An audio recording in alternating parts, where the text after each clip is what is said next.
Ya teman, kembali lagi sama saya dan di sini saya merakit PC lagi. PC yang hampir sama seperti di video sebelumnya karena usernya tersebut yaitu pengen seperti itu. Tapi ada beberapa yang berbeda dari segi komponen-komponen yang lain, seperti contoh dari segi RAM-nya maupun yang lainnya lah. Tapi ini hampir sama seperti dirakitan 2 bulan yang lalu kalau nggak salah lah, menggunakan Ryzen 5 5600 dan juga GTX 1660 Ti dengan tampilan yang sama berwarna putih dan juga RGB di casing serta fan-nya.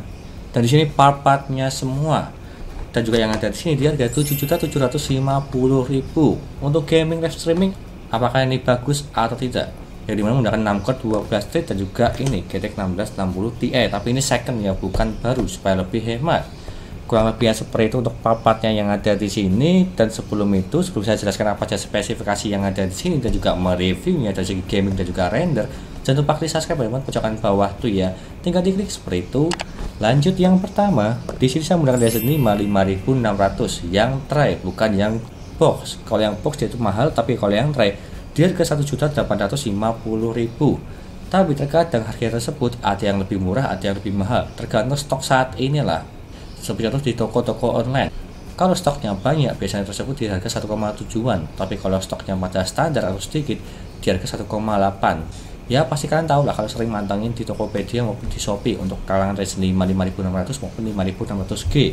Tapi nggak masalah, masih terbilang murah daripada yang memakai box. Untuk yang ini di harga 1.850.000. Dan selanjutnya saya menggunakan MUPO yang ada di sini, Asus TUF Gaming B450M Pro 2 di harga 1.370.000. Untuk ini terbilang cakep lah dari segi tampilannya. Daripada memilih yang A520, saya lebih memilih ini sih, yang B450. Tetap lagi serinya Asus TUF, udah support 3 pin RGB, meskipun saya tidak memakainya nggak masalah. Untuk upgrade dulu ke depannya dari segi MUPO ini, dan tipenya itu MATX dan juga tampilannya sangat bagus ini.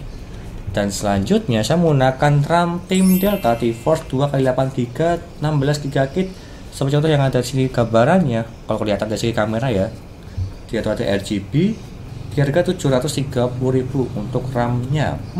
Siapa lebih menyerupai lah, putih RGB dari segi RAM-nya putih dan juga ada RGB-nya. Udah cukup 16GB.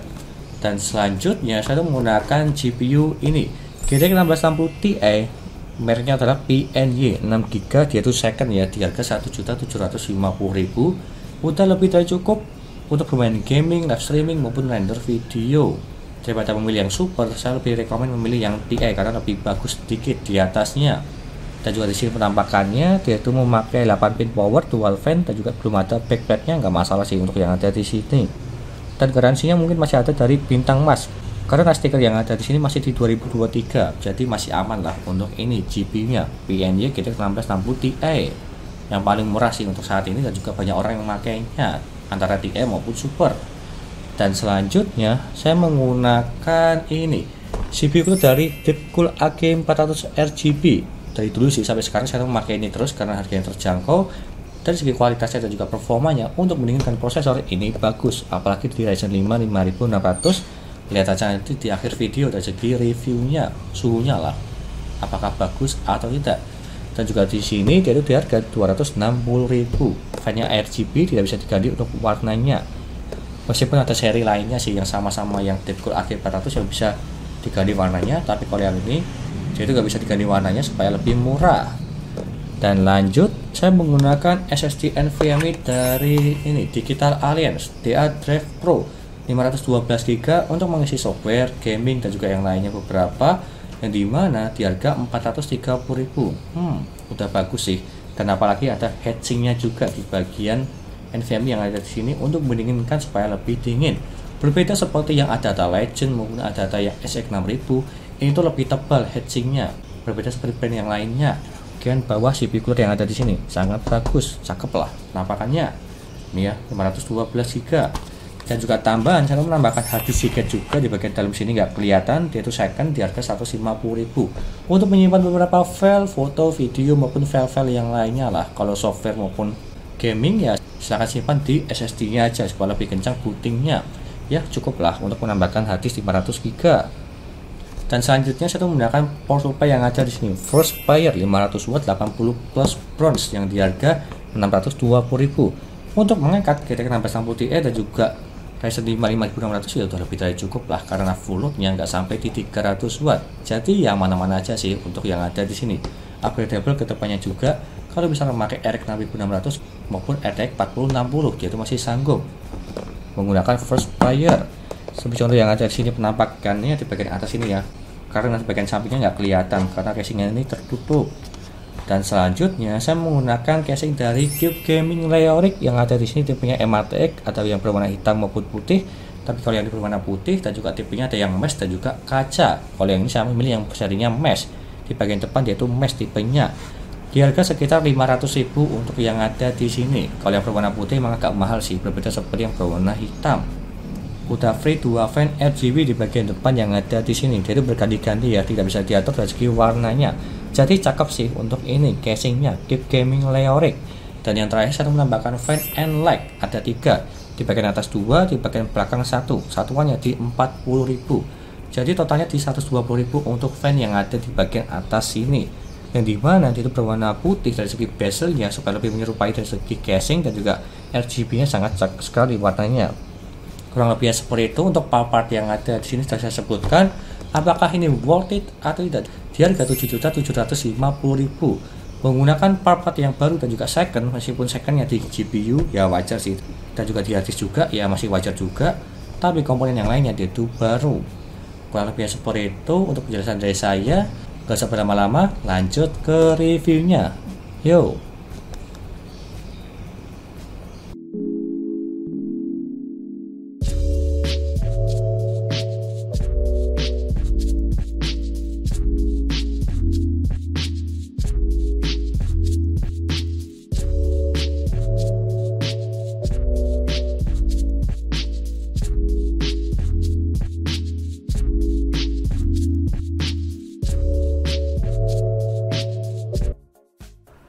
Lanjut yang pertama, dari segi booting Windows menggunakan NVMe DA Drive Pro. Dan kita tunggu aja seberapa cepat dia untuk booting Windowsnya.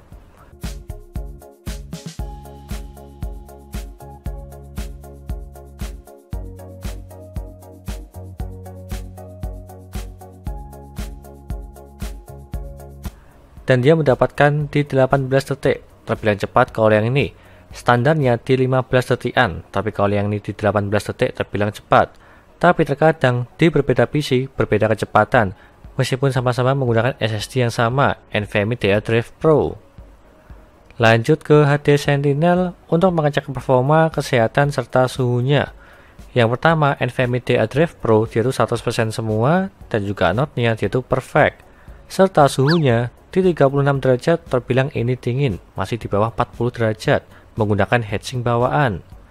Serta di harddisknya dia itu juga sama 100% semua, dan juga node-nya dia itu perfect.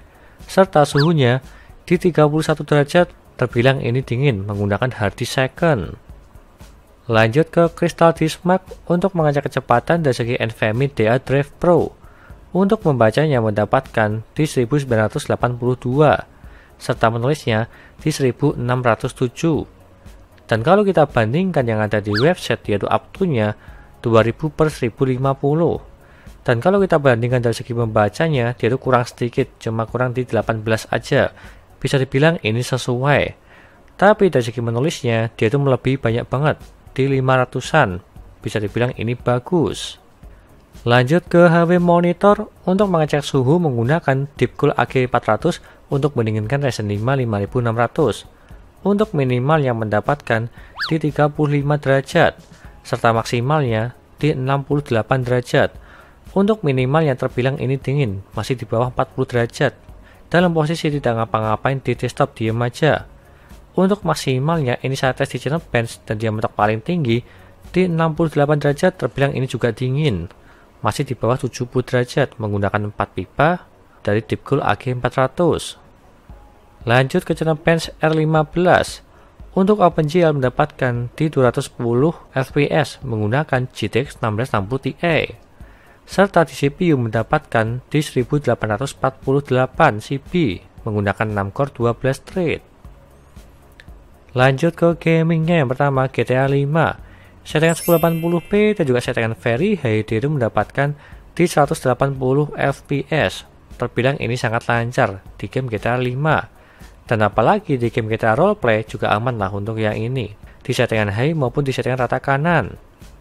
Lanjut ke RDR2, settingan 1080p dan juga settingan high mendapatkan di 68 fps. Ini pun juga masih aman, masih mendapatkan di atas 60 fps di game RDR2, terbilang lancar. Lanjut ke Need for Speed Heat, settingan 1080p dan juga settingan high mendapatkan di 72 fps. Ini pun juga sama lah, masih lancar, masih mendapatkan di atas 60 fps di game Need for Speed Heat. Kalau misalnya ingin lebih di atas 100, silahkan setting ke medium atau ke low. Lanjut ke Far Cry 6, settingan 1080p dan juga settingan high mendapatkan di 83 fps. Ini pun juga masih aman, masih mendapatkan di atas 60 fps di settingan high di game Far Cry 6.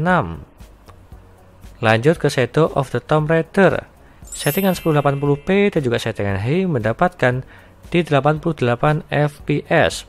Ini pun juga masih aman, masih mendapatkan di atas 60 fps di gamenya. Kebanyakan di settingan high itu masih sanggup lah di beberapa game AAA, jadi masih bagus. Lanjut ke Dota 2, settingan 1080p dan juga settingan high mendapatkan di 197 fps. Ini pun juga sangat aman lah di settingan rata kanan, mendapatkan hampir menyentuh di 200 fps untuk rata-ratanya di game Dota 2. Lanjut ke Blender, menggunakan Project BMW dan dia tuh mendapatkan di 40 detik menggunakan Ryzen 5 5600 dan juga GTX 1660 Ti. Lanjut ke dayanya, untuk yang ini minimal yang mendapatkan di 61 watt, terbilang agak boros kalau yang ini. Standarnya irit di bawah 60 watt, tapi kalau yang ini di 61 agak boros sedikit, tapi nggak masalah sih dalam posisi tidak ngapa-ngapain di desktop. Dan juga maksimal yang mendapatkan di 240 watt. Untuk yang ini saya tes di gaming ya, dan dia mentok paling tinggi di 240 watt. Meskipun rata-ratanya di 210-an lah, tapi ini masih aman menggunakan power supply 500 watt dari first player. Lanjut ke kesimpulannya, di harga 7.750.000 menggunakan Ryzen 5 5600 dan juga GTX 1660 Ti, terbilang ini sesuai lah di harganya. Meskipun di harga Ryzen 5 5600 dia itu terkadang berbeda-beda. Kalau stoknya sedikit dia itu agak mahal, kalau stoknya banyak dia itu akan murah. Bisa di harga 1,6 atau 1,7, tapi kalau stoknya sedikit di 1,8an lah. Kalau kalian sering mengikuti di Tokopedia maupun di lainnya tentang produknya Ryzen 5 5600 Ti maupun di 5600G, dan juga di sini menggunakan GTX 1660 Ti yang second, kebanyakan di 1660 Super lah. Tapi kalau yang ini yang Ti dia itu lebih bagus daripada yang Super, kurang lebihnya seperti itu, dengan tampilan berwarna putih RGB. Dan semua listnya ada di sini, dan juga semua linknya ada di deskripsi. Silahkan beli aja kalau kalian berminat untuk part-partnya yang ada di sini semua, menggunakan Ryzen 5 5600 dan juga GTX 1660 Ti. Kurang lebihnya seperti itu. Sekian dari saya, jangan lupa like dan subscribe, serta nantikan video lainnya mengenai review papat PC dan juga rakit PC Intel maupun AMD gaming maupun editing. Dan juga jangan lupa share ke teman-teman kalian yang ingin rakit PC, tinggal DM aja. Terima kasih sudah menonton.